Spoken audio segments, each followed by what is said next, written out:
தேவனோடுள்ள உறவில் வளருவதற்கு மனமாற்றமும் பாவ மன்னிப்பும் எவ்வாறு உதவுகின்றன என்பதை இன்றைக்கு நாம் பார்க்க இருக்கிறோம்.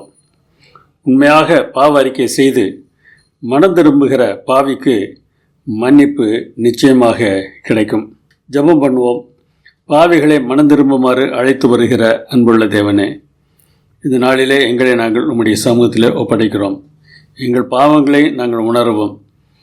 எதிலெல்லாம் எங்களுடைய வாழ்க்கையின் மாற்றம் தேவையோ அவற்றையெல்லாம் மாற்றம் செய்வதற்கு நாங்கள் தீர்மானம் செய்யவும் இதனால் வேதாராய்ச்சி எங்களுக்கு உதவி செய்ய வேண்டுமாய் எங்கள் அருமைநாதர் இயேசு நாமத்தில் வேண்டுகிறோம் பரமபிதாவே, ஆமேன். 1220 ஆண்டிலிருந்து 30 ஆண்டுகள் தூய ரோம பேரரசை 2ஆம் ஃப்ரெட்ரிக் என்கிற மன்னர் ஆண்டு வந்தார். அவருக்கு ஒரு வினோதமான ஆசை உண்டாயிற்று.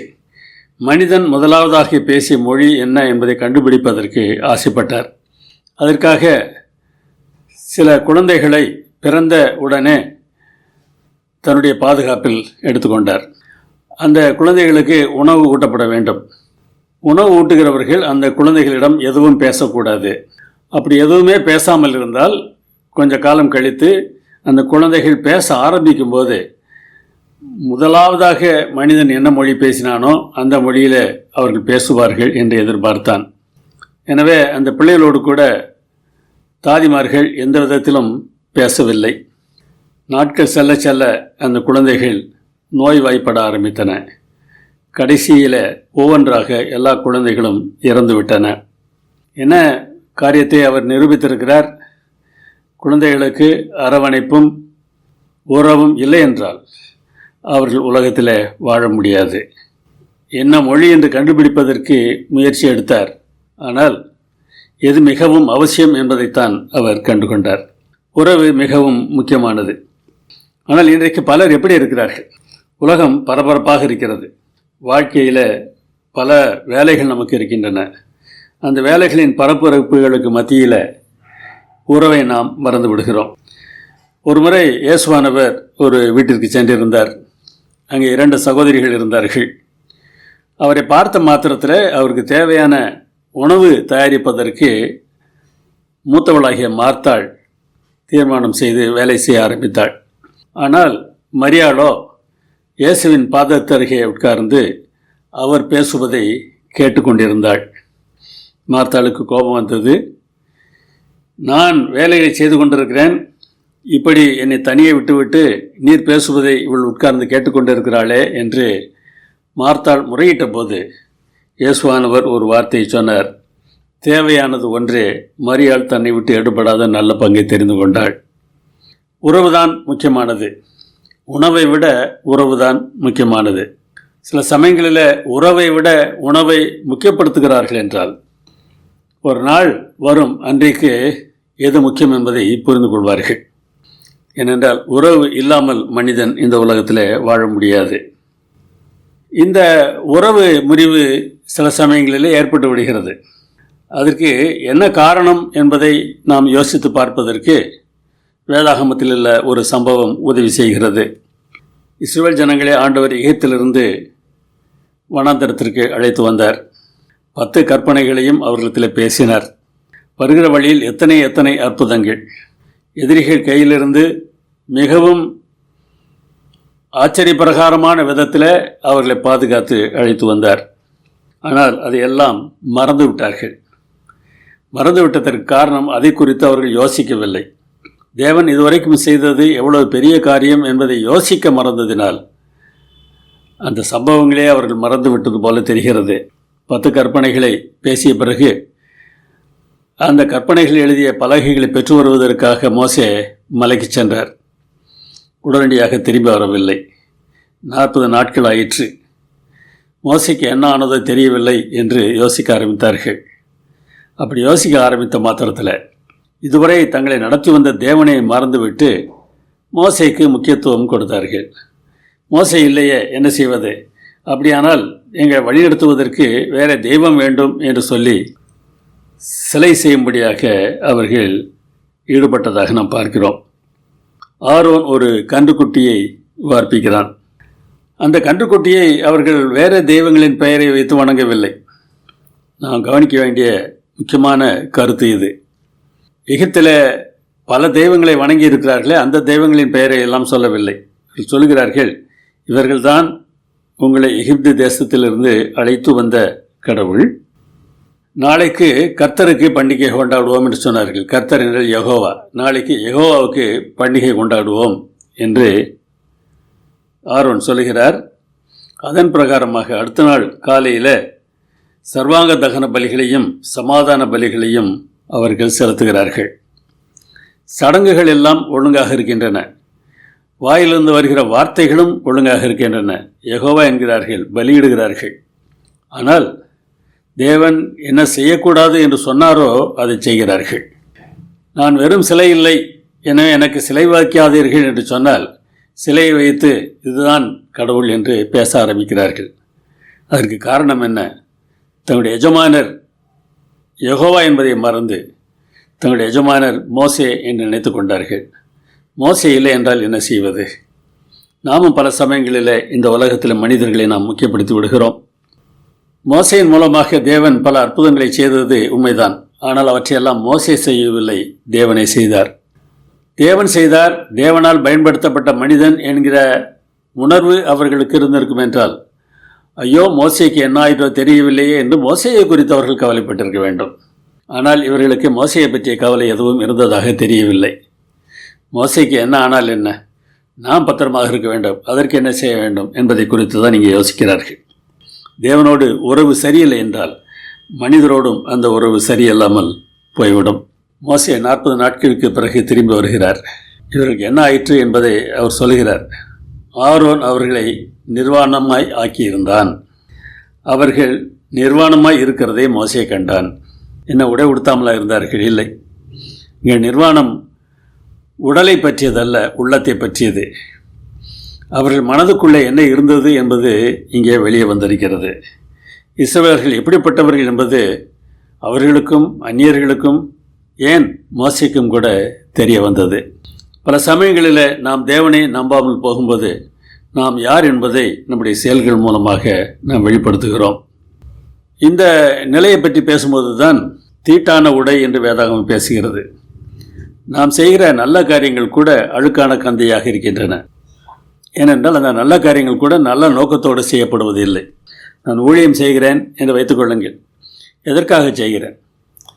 ஆத்துமாக்கள் ஆதாயப்படுவதற்காக செய்கிறேனா அல்லது என்னுடைய சொந்த ஆதாயத்திற்காக செய்கிறேனா? ஆத்மா ஆதாயம் என்றால் நல்லது.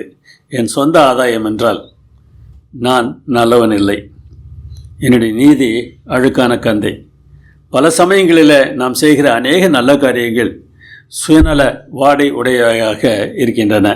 அதிலிருந்து நாம் வெளியே வர வேண்டியது அவசியமாக இருக்கிறது. யோசுவா என்கிற பிரதான ஆசாரியனை பற்றி பேசும்போது சகரியா ஒரு தரிசனம் காண்கிறார். அதில் பிரதான ஆசாரியனை அவர் பார்க்கிறார். அவன் அழுக்கு வஸ்திரம் உடுத்தியிருக்கிறான். 2வது ஆலயம் கட்டுவதற்கு முயற்சி செய்த நபர்களில் இந்த யோசுவாவும் ஒருவர். ஆனால் அவருடைய உடை அழுக்கு வஸ்திரம் என்று வேதாகமம் சொல்கிறது. தேவனுக்கு முன்பாக நிற்கிறார். சாத்தான் அவரை குற்றம் சாட்டுகிறான். ஆனால் தேவனோ அவனுக்கு நீதியின் உடைகளை அணிவிப்பதாக சொல்கிறார். அவனுக்கு தலைப்பாகையையும் வெண் வஸ்திரங்களையும் அணிவிக்கிறார்கள். அதுபோல் நம்முடைய வாழ்க்கையிலும் நடக்கலாம். நாம் குற்றம் சாட்டப்படக்கூடிய நிலையில் இருந்தாலும் தேவன் நம்மை மன்னித்து நம்மை சரிப்படுத்துவதற்கு ஆயத்தமாக இருக்கிறார். தேவனை தேடுகிற தன்மை நம்மில் கொஞ்சம் இருந்தால் போதும். ஆண்டவர் அதை பயன்படுத்தி தம்மிடத்தில் இழுத்து நம்முடைய அந்த சுயநல ஆசைகளை எல்லாம் கொஞ்சம் கொஞ்சமாக செதுக்கி எறிந்துவிட்டு நம்மை நல்லவர்களாக மாற்றுகிறார். இந்த சுயநல ஆசைகள் இருக்கிற சமயத்தில் தானே தேவன் நம்மை நீதிமானாக எண்ணவும் செய்கிறார். 2 காரியங்கள் நடக்கின்றன. ஒன்று, நாம் இருக்கிற நிலையிலேயே நல்லவர்களாக கருதப்படுகிறோம். ஏனென்றால் இயேசு நமக்கான தண்டனையை பெற்றுவிட்டார். அது மாத்திரமல்ல, நம்முடைய வாழ்க்கையிலும் நாம் மாற ஆரம்பிக்கிறோம். இதை பரிசுத்தமாகுதல் என்று வேதாகமம் அழைக்கிறது. நம்முடைய பாவ மன்னிப்பை நீதிமானாகுதல் என்று வேதாகமம் அழைக்கிறது. நாம் நீதிமானாக இல்லை என்றாலும் நீதிமான் என்று எண்ணப்படுகிறோம். அதற்கு பிறகு நாம் உண்மையிலே நீதிமானாக மாறவும் செய்கிறோம். ஒருவேளை 100% முழுவதுமாக மாறிவிட்டேன் என்று சொல்லக்கூடிய நிலை இல்லாவிட்டாலும் நாம் மாறிக்கொண்டே தான் இருப்போம். அதே நிலையிலே இருந்து விட மாட்டோம். அப்படி மாறக்கூடியவர்கள் யாராவது இருக்கிறார்களா என்று தேவன் தேடி பார்க்கிறார் என்று சங்கீதம் 53:2 வாசிக்கிறோம். தேவனை தேடுகிற உணர்வுள்ளவன் உண்டோ என்று பார்க்க தேவன் பரலோகத்திலிருந்து மனுபுத்திரரை கண்ணோக்கினார். அப்படி தேவன் நம்மை தேடுகிறார் என்பதை நாம் எப்படி புரிந்து கொள்கிறோம்? அது எப்படி நமக்கு தெரிகிறது? ஆவியானவரின் தூண்டுதல்கள் என்று வேதாகமம் சொல்கிறது. ஆவியானவர் வந்து பாவத்தை குறித்து உலகத்தை கண்டித்து உணர்த்துவார் என்று இயேசு சொன்னார். பாவம் என்றால் அன்பு இல்லாமை. இந்த உலகம் அன்பில்லாமல் இருக்கிறது என்பதை அவர் சுட்டிக்காட்டுவார். யாரெல்லாம் அவருடைய சத்தத்தை ஏற்றுக்கொள்ளக்கூடிய தன்மை உடையவர்களாக இருக்கிறார்களோ அவர்கள் பரிசுத்த ஆவியானவரின் தூண்டுதலை உணர்ந்து தங்களுடைய வாழ்க்கையை மாற்றுவதற்கு தேவனிடத்தில் தங்களை ஒப்படைக்கிறார்கள். யாருக்கெல்லாம் பரிசுத்த ஆவியானவர் கொடுக்கப்படுவார்?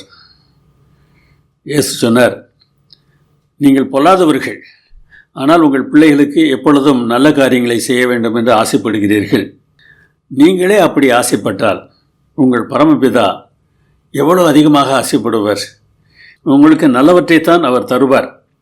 அதிலும் முக்கியமாக பரிசுத்த ஆவியானவரை கொடுப்பது அதிக நிச்சயம் அல்லவா என்று சொல்கிறார்.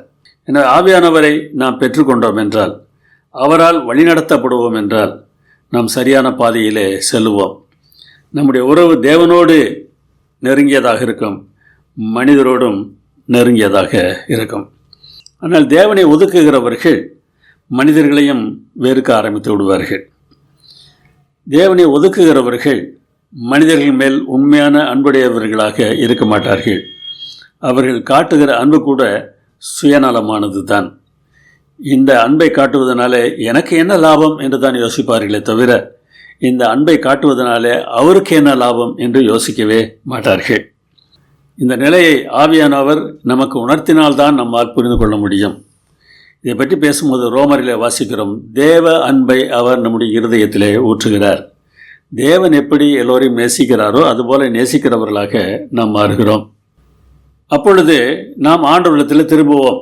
ஆவியானுடைய சத்தம் நம்முடைய உள்ளத்தில் துவனிக்கும் போது நாம் கர்த்தரிடத்தில் திரும்புகிறோம். இஸ்ரவேல் தேசத்தை குறித்து பேசும்போது ஓசியா 6ஆம் அதிகாரத்தில் நாம் இவ்வாறு வாசிக்கிறோம், கர்த்தரிடத்தில் நாம் திரும்புவோம் வாருங்கள். நம்மை பீறினார், அவரே நம்மை குணமாக்குவார். நம்மை அடித்தார், அவரே நம்முடைய காயங்களை கட்டுவார். தேவனுடைய தன்மையை புரிந்து கொள்ளுகிற தேவ ஜனங்கள் அடி வாங்கினாலும் கஷ்டப்பட்டாலும் இதெல்லாம் எங்களுடைய நன்மைக்காகவே தேவன் செய்கிறார் என்பதை உணர்ந்து அவரிடத்தில் திரும்புவார்கள். 2 நாளுக்கு பின்பு அவர் நம்மை உயிர்ப்பிப்பார், 3ஆம் நாளில் நம்மை எழுப்புவார் என்று சொல்லப்பட்டிருக்கிறது. இந்த 2 நாள் 3ஆம் நாள் என்பதெல்லாம் எபிரிய மரபு சொற்றொடர்கள், கொஞ்ச காலத்தில் என்ற அர்த்தம். இஸ்ரவேல் தேசத்தை குறித்து பேசும்போது அது கொஞ்ச காலத்தில் என்று இருந்தாலும் ரட்சிப்பின் வரலாற்றை பார்க்கும்போது இந்த 2 நாளுக்கு பின்பு அவர் உயிர்ப்பிப்பார், 3ஆம் நாளில் நம்மை எழுப்புவார் என்று சொல்வது நம்முடைய ரட்சிப்பு எவ்வாறு நடக்கிறது என்பதை காட்டுகிறதாக இருக்கிறது. இயேசுவானவர் நம்முடைய பாவங்களுக்காக அடிக்கப்பட்டார், அவர் கல்லறையில் அடக்கம் பண்ணப்பட்டார். 2 நாளுக்கு பின்பு அவர் உயிரோடு எழுந்தபோது அவரை நம்புகிற பிள்ளைகளும் உயிரோடு எழுந்தாயிற்று. 3ஆம் நாளிலே நம்மை எழுப்பி தம்மோடு கூட அவர் வைத்துக் கொள்கிறார். அப்பொழுது நாம் அவருடைய சமூகத்தில் பிழைத்திருப்போம். அப்பொழுது நாம் அறிவடைந்து கர்த்தரை அறியும்படி தொடர்ந்து போவோம் என்று சொல்கிறார். எனவே இந்த அர்த்தத்தை நாம் புரிந்து கொள்ள வேண்டும். இயேசு கிறிஸ்து உயிர்த்தெழுந்தது போல நாமும் நம்முடைய பாவத்திலிருந்து உயிர்த்தெழுந்தால்தான் நாம் அறிவடைந்து அவரை பின்பற்றுகிறவர்களாக இருப்போம். கர்த்தரை அறியும்படி நாம் தொடர்ந்து போவோம் என்று சொல்கிறார். கர்த்தரை அறிதல் என்பது கர்த்தரை பற்றிய தகவல்களை அறிந்திருப்பதல்ல, கர்த்தர் எப்படிப்பட்டவர் என்பதை அறிந்திருப்பது ஆகும். யோசியா எனும் ராஜாவை குறித்து எரேமியா மூலமாக தேவன் பேசும்போது அப்படித்தான் சொல்கிறார், அவன் எளியவர்களை கவனித்தான், அதுதான் என்னை அறிகிற அறிவு என்று சொல்கிறார். எனவே அப்படிப்பட்ட மாற்றம் நம்முடைய வாழ்க்கையில் நடக்கும். அவர் என்ன செய்வாராம், அவருடைய புறப்படுதல் அருணோதயம் போல ஆயத்தமாயிருக்கிறது. அவர் மழையைப் போலவும் பூமியின் மேல் பெய்யும் முன்மாறி பின்மாரியைப் போலவும் நம்மிடத்தில் வருவார். அருணோதயம் நிச்சயமாக நடக்கும். ஒவ்வொரு நாளும் சூரிய உதயம் இல்லாமல் போகாது. அதுபோல அவர் நிச்சயமாக வருவார். அப்படி நிச்சயமாக அவர் வரும்போது நாம் ஆயத்தமாக இருந்தால் அவருடைய வருகை முன்மாறி பின்மாரியை போல இருக்கும். முன்மாறி பெய்யும் போது விதை முளைக்கும், பின்மாறி பெய்யும் போது அந்த கதிர்கள் பால் அடைத்து தானியங்களாக மாறும். ஒவ்வொரு தனி மனிதனுடைய வாழ்க்கையிலும் இந்த முன்மாரியின் அனுபவமும் பின்மாரியின் அனுபவமும் இருக்க வேண்டும். ஆண்டவர் அதை செய்வதற்கு ஆயத்தமாக இருக்கிறார் என்று இந்த வசனம் சொல்கிறது. அதே சமயத்தில் மக்கள் எப்படி இருக்கிறார்கள்? எபிராயிமே உனக்கு என்ன செய்வேன், யூதாவே உனக்கு என்ன செய்வேன். எபிராயிம் என்பது வடதேசமாகிய இஸ்ரவேல் தேசம், யூதாவே என்பது தென் தேசமாகிய யூதேயா. இந்த இரண்டு பகுதியிலும் இருக்கிற மக்கள் எப்படி இருக்கிறார்களாம்? உங்கள் பக்தி காலையில் காணும் மேகத்தைப் போலவும் விடியற்காலையில் தோன்றும் பனியைப் போலவும் ஒழிந்து போகிறது. நிலையாக இல்லையே என்று சொல்கிறார். நிச்சயமாக நான் அருணோதயம் போல் வருவேன், ஆனால் நீங்களோ பனியைப் போல இருக்கிறீர்களே என்று வேதனைப்படுகிறார். இந்த தேவனுடைய அன்பை நாம் ஒதுக்காமல் அவரை தேடி சென்றால் எவ்வளவு நன்றாக இருக்கும் என்பதை யோசித்து பாருங்கள். அவர் நிச்சயமாகவே நமக்கு நன்மை செய்வதற்கு காத்திருக்கிறார். நாம் ஒவ்வொரு தவறு செய்யும் போதும் அவர் வேதனைப்படுகிறார் என்பதை நாம் உணர்ந்தால் நம்முடைய வாழ்க்கையில் மாற்றம் நடக்கும். நம்முடைய உறவு நல்லதாக மாறும். தேவனோடு இருக்கிற உறவு சரியாக இருப்பதற்கு பயம் காரணமாக இருக்காது, அன்பு காரணமாக இருக்கும். இந்த அன்பால் வருகிற பயம்தான் தேவனுக்கு பயப்படுகிற பயம். தண்டனைக்கு பயப்படுகிற பயம் தேவன் நமக்கு நம்மில் ஏற்பட வேண்டும் என்று விரும்புகிற ஒரு பயம் இல்லை. நாம் பாவம் செய்யும்போது அது அவரை எவ்வளவு தூரம் பாதிக்கிறது என்பதை பார்க்க தகுந்த விதத்தில் வெளிப்படுத்தின விசேஷத்தில் ஒரு காட்சி வருகிறது. பிதாவானவர் சிங்காசனத்தில் உட்கார்ந்திருக்கிறார். அவர் கையில் ஒரு புத்தக சுருள் இருக்கிறது. அந்த புத்தக சுருளை திறக்க வேண்டும். அந்த திறந்தால்தான் அந்த புத்தக சுருளில் எழுதப்பட்டிருக்கிற பாவங்கள் எல்லாம் அடிக்கப்படும், நாம் ரட்சிப்படைய முடியும். அதை செய்வதற்கு யாருமே இல்லையே என்று யோவான் வருந்துகிறார். அப்பொழுது ஒருவர் ஜெயித்திருக்கிறார் என்கிற சத்தம் கேட்கிறது. யார் அது என்று திரும்பி பார்த்தபோது சொன்னவர் யூதா கோத்திரத்து சிங்கம் என்று தான் சொன்னார். ஆனால் யோவான் திரும்பி பார்த்தபோது ஒரு ஆட்டுக்குட்டியை பார்க்கிறார். இவர் சிங்கம் போல வல்லமையுடையவர் தான், ஆனால் ஆட்டுக்குட்டியாகத்தான் நம்மை ரட்சிக்கிறார். சிங்கமாக அல்ல, ஆட்டுக்குட்டியாக நம்முடைய மனதிலே மாற்றத்தை அவர் ஏற்படுத்துகிறார். இது எப்படிப்பட்ட நிலையில் இருக்கிற ஆட்டுக்குட்டி? அடிக்கப்பட்ட வண்ணமாய் இருக்கிற ஆட்டுக்குட்டி. அவருக்கு அடி விழுந்து கொண்டே இருக்கிறது. அவருக்கு அடி விழுந்து கொண்டே இருக்கிறது. நாம் ஒவ்வொரு பாவம் செய்யும் போதும் அவருடைய உள்ளம் வலிக்கிறது. எரேமியா மூலமாக ஒரு இடத்தில் சொல்கிறார், ஏன் என்னுடைய ஜனங்கள் என்னை மறந்து விட்டார்கள்? நான் அவர்களுக்கு வனாந்தரத்தை போல் இருக்கிறேனா? ஏன் அவர்கள் நாங்களே எஜமான், இனிமேல் உம்மிடத்தில் வருவதில்லை என்று சொல்கிறார்கள் என்று கேட்கிறார். பல சமயங்களில் என்னுடைய வாழ்க்கையை நான் பார்த்துக்கொள்வேன், நீர் ஒன்றும் தலையிட வேண்டாம் என்று ஆண்டவரிடத்தில் நாம் சொல்லிவிடுகிறோம். நான் நினைப்பது தான் சரி, அப்படித்தான் நான் நடப்பேன் என்று சொல்லுவோம். அப்போதெல்லாம் தேவனை நம்ம அடித்து கொண்டிருக்கிறோம் என்பதை உணர்கிறீர்களா? இந்த உலகத்தில் ஒரு வெள்ளத்தில் நம்முடைய சொல்கிறோம், அவர் செய்யவில்லை என்றால் நான் வருந்துகிறோம். எதற்காக வருந்துகிறோம்? நான் சொல்லி அவன் கேட்கவில்லையே என்று வருந்துகிறோம். ஆனால் தேவன் பரிசுத்தமானவர், அவர் வித்தியாசமானவர். நாம் யோசிப்பது போல அவர் யோசிப்பது இல்லை. நான் சொல்லி நீங்கள் கேட்கவில்லையே என்பதல்ல ஒரு பிரச்சனை. நான் சொல்வதை கேட்டால் நீங்கள் நன்றாக இருப்பீர்களே, கேட்க மாட்டேன் என்கிறீர்களே என்று வருந்துகிறார். அது சுயநல வருத்தம் அல்ல, நம்மேல் அவர் வைத்திருக்கிற பாசத்தினால் வருகிற வருத்தம். அதனால்தான் அவருக்கு வலிக்கிறது. அதனால்தான் அடிக்கப்பட்ட வண்ணமாய் இருக்கிற ஆட்டுக்குட்டி என்று காட்டப்படுகிறார்.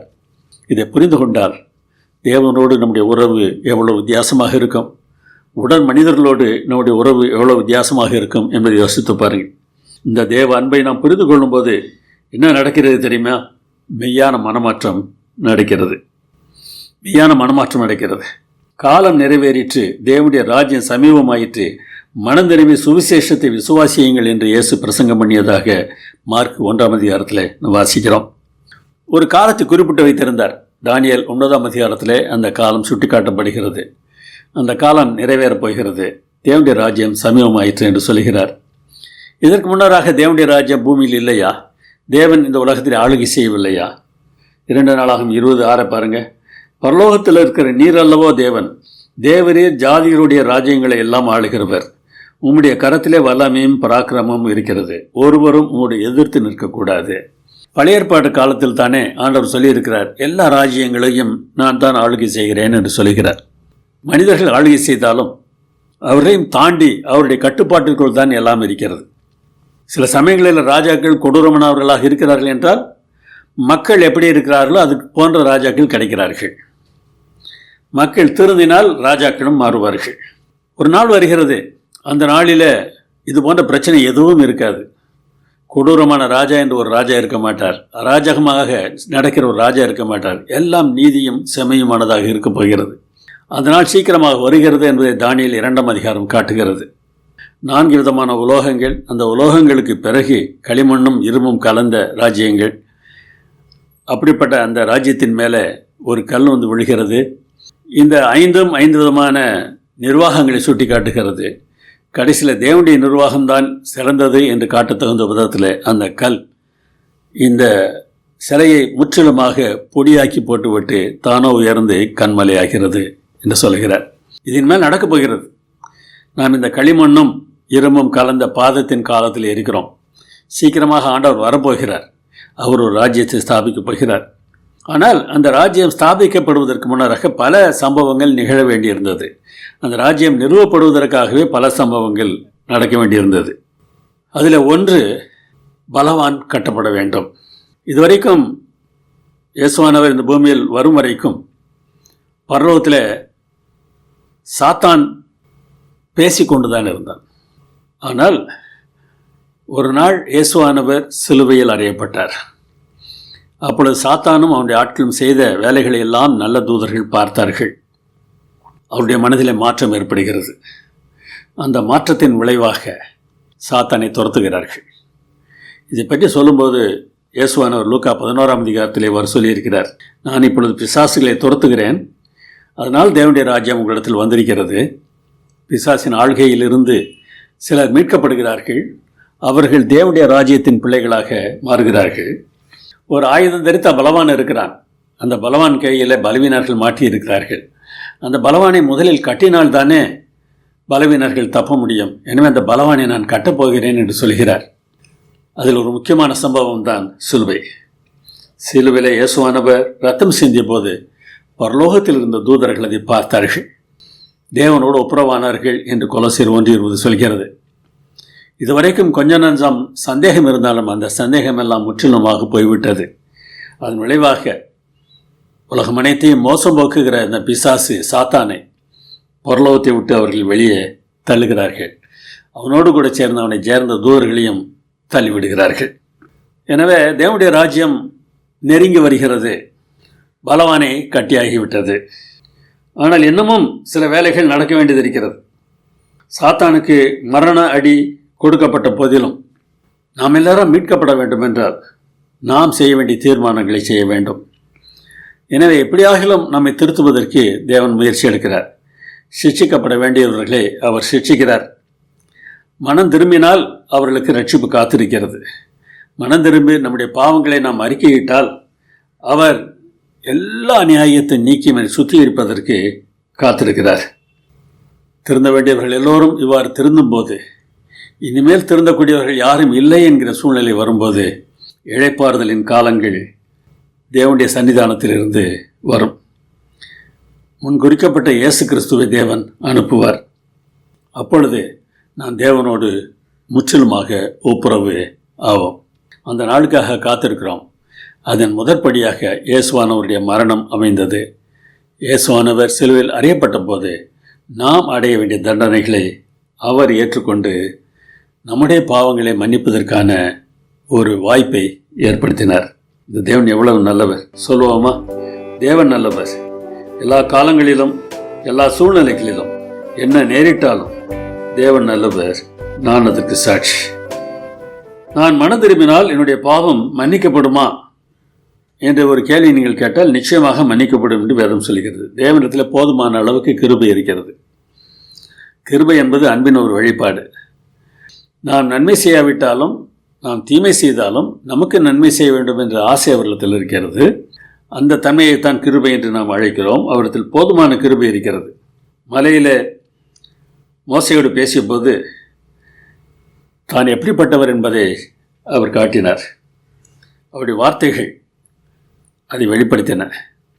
தேவனை பார்க்க வேண்டும் என்று மோசை ஆசைப்பட்ட போது, என்னை பார்த்தால் நீ அழிந்து விடுவாய், நான் என் நாமத்தை சொல்கிறேன் என்று சொல்லி தேவன் நீளமான தம்முடைய நாமத்தை சொன்னார். நாமம் என்பது அவருடைய குணத்தை சுட்டி காட்டுகிற வார்த்தைகளாக இருக்கின்றன.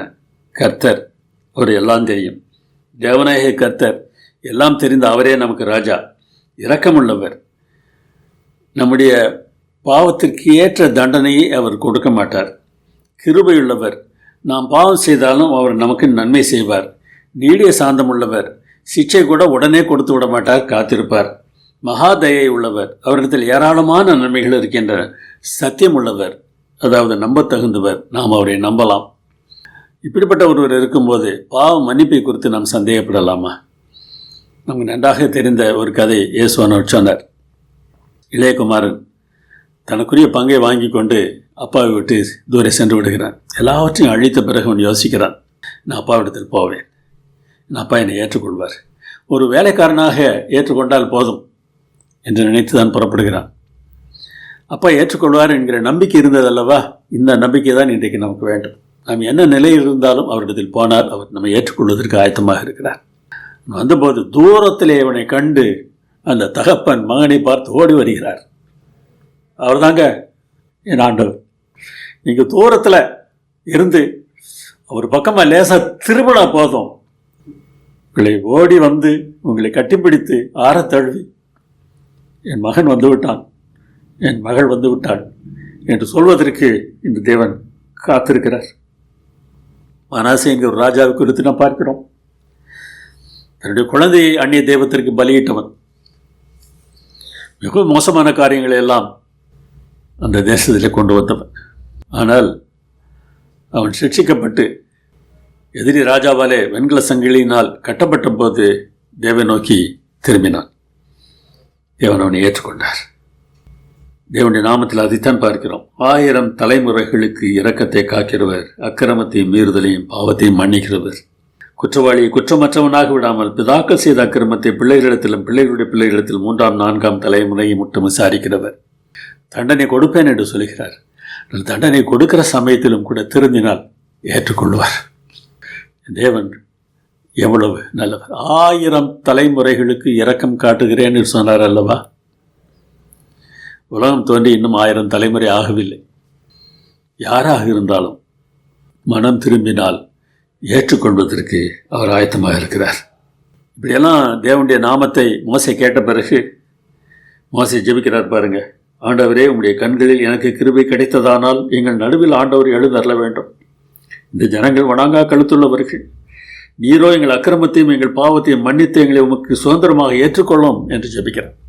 தேவன் இப்படிப்பட்டவர் என்பதை உணரும் போதுதான் அவர் நம்மை தள்ள மாட்டார். அவரிடத்தில் போகலாம் என்கிற உணர்வு நமக்கு வருகிறது. எனவே நாம் மனம் திரும்புவதற்கே தேவன் எப்படிப்பட்டவர் என்பதை நாம் பார்க்க வேண்டும். தேவன் எப்படிப்பட்டவர் என்பதை நாம் உணர வேண்டும். வலுக்கட்டாயமாக தேவன் யாரையும் மாற்றப் போவதில்லை. ஆனால் தான் எப்படிப்பட்டவர் என்பதை தேவன் நமக்கு பல வழிகளிலே காட்டத்தான் செய்கிறார். அதை உணர்கிறவர்கள் ரட்சிக்கப்படுகிறார்கள். உணராதவர்கள் தாங்கள் செய்கிற சில சிறிய நன்மைகளை பெரியதாக நாம் நினைத்துக் கொள்கிறோம். 2 பேர் ஜெபித்தார்கள் என்று இயேசு சொன்னார். பரிசேயன், நான் காணிக்கை கொடுக்கிறேன், நான் உபவாசம் செய்கிறேன், அவனை மாதிரி இல்லை என்றெல்லாம் பேசிக்கொண்டிருக்கிறான். ஆனால் அந்த அவனோ மார்பில் அடித்து என் மேல் கிருபையாயிரும் என்று கேட்கிறான். இந்த அவன்தான் நீதிமானாக வீட்டிற்கு திரும்பினான் என்று இயேசு சொன்னார். நாம் செய்கிற காரியங்களை குறித்து பெருமைப்படுகிறவர்களாக இருக்காமல் நம்முடைய பாவங்களை நினைத்து வேதனைப்படுகிறவர்களாக இருந்தால் தேவன் நம்மை அப்படியே ஏற்றுக்கொண்டு மன்னித்து நல்லவர்களாக மாற்றுவதற்கும் காத்திருக்கிறார். நாம் நல்லவர்களாக மாறிய பிறகு தேவன் நமக்காக சாகவில்லை. நாம் பாவிகளாக இருக்கும்போதே அவர் இறந்தார். இதன் மூலமாக அன்பு என்ன என்பதை நாம் புரிந்து கொள்கிறோம். அவருடைய அன்பை புரிந்து கொண்டால் நாம் நம்முடைய அன்பை எப்படி வெளிப்படுத்தலாம்? ஒரு மிகவும் விலையுயர்ந்த அங்கியை குறித்து வேதாகமம் பேசுகிறது. அது என்ன என்பதை நாம் சரியாக புரிந்திருக்க வேண்டும். பரலோகத்தில் உங்கள் பொக்கிஷங்களை சேர்த்து வையுங்கள், பூமியில் இருக்கிற பொக்கிஷத்தை பூச்சி கெடுத்துவிடும். இங்கே நீங்கள் வஸ்திரம் சேர்த்தால் அதை பூச்சி அழித்துவிடும். உங்கள் பொக்கிஷம் எங்கே இருக்கிறதோ அங்கே தான் உங்கள் இருதயமும் இருக்கும் என்று சொன்னார். அப்படியானால் சிலர் சொல்லுவார்கள், இங்கே நீங்கள் எங்களுக்கு காணிக்கை கொடுத்துட்டீங்கன்னா அதெல்லாம் பரலோகத்தில் உங்களுக்கு பொக்கிஷமாக சேர்ந்துரும்னு. அப்படி ஒரு வசனம் பைபிளில் எங்கேயுமே இல்லைங்க, வேதாந்தத்தில் இல்லை. நாம் பரலோகத்திற்கு கொண்டு போகக்கூடிய பொக்கிஷம் என்று ஒன்று இருக்கிறது என்றால் அது ஒன்றுதான், ஆத்ம ஆதாயம்தான். நம்முடைய செயல் மூலமாகவும் சொல் மூலமாகவும் அழிவிலிருந்து அநேகரை மீட்பதற்கு நாம் முயற்சி எடுக்க வேண்டும். நாம் செய்கிற வேலை எதுவாக இருந்தாலும் இந்த பொறுப்பு நமக்கு இருக்கிறது. ஊழியக்காரர்கள் மாத்திரமில்லை, விசுவாசிகளும் கூட இந்த வேலை செய்வதற்கு தான் அழைக்கப்பட்டிருக்கிறோம்.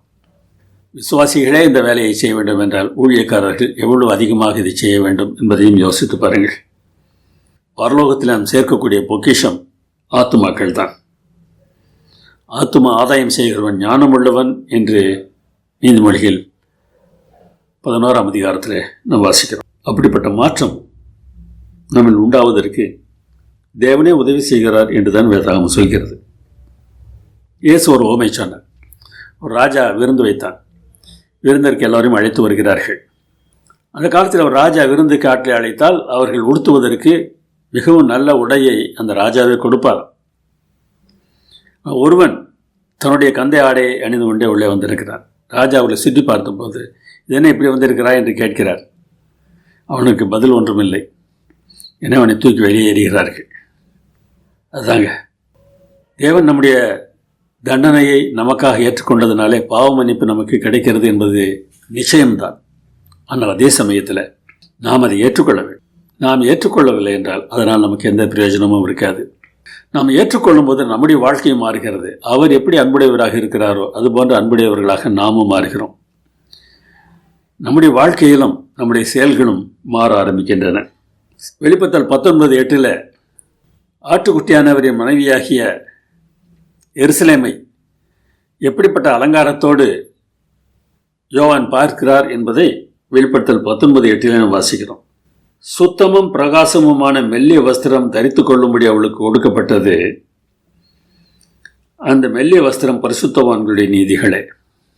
இயேசுவின் நீதியை பற்றி பேசவில்லை. நன்றாக கவனிங்கள், இது பரிசுத்தவான்களுடைய நீதிகள். இங்கு அலங்கரிக்கப்பட்டது விசுவாசிகள் இல்லை, எருசலேம் நகரம், தேவன் ஏற்றுக்கொள்ளப் போகிற ராஜ்யத்தின் தலைநகரம். ஆட்டுக்குட்டியானுடைய கல்யாணம் என்பது அவருடைய பதவியேற்பு விழாவை சுட்டி காட்டுகிறது. அங்கே வருகிற பரிசுத்தவான்கள் நீதி உடையவர்களாக இருக்கிறார்கள். அது என்ன நீதி? இயேசுவனை சொன்ன ஒரு காரியத்தையும் யோசித்து பாருங்களேன். அப்படி வருகையில் 2 விதமான கூட்டங்கள் இருக்கும்.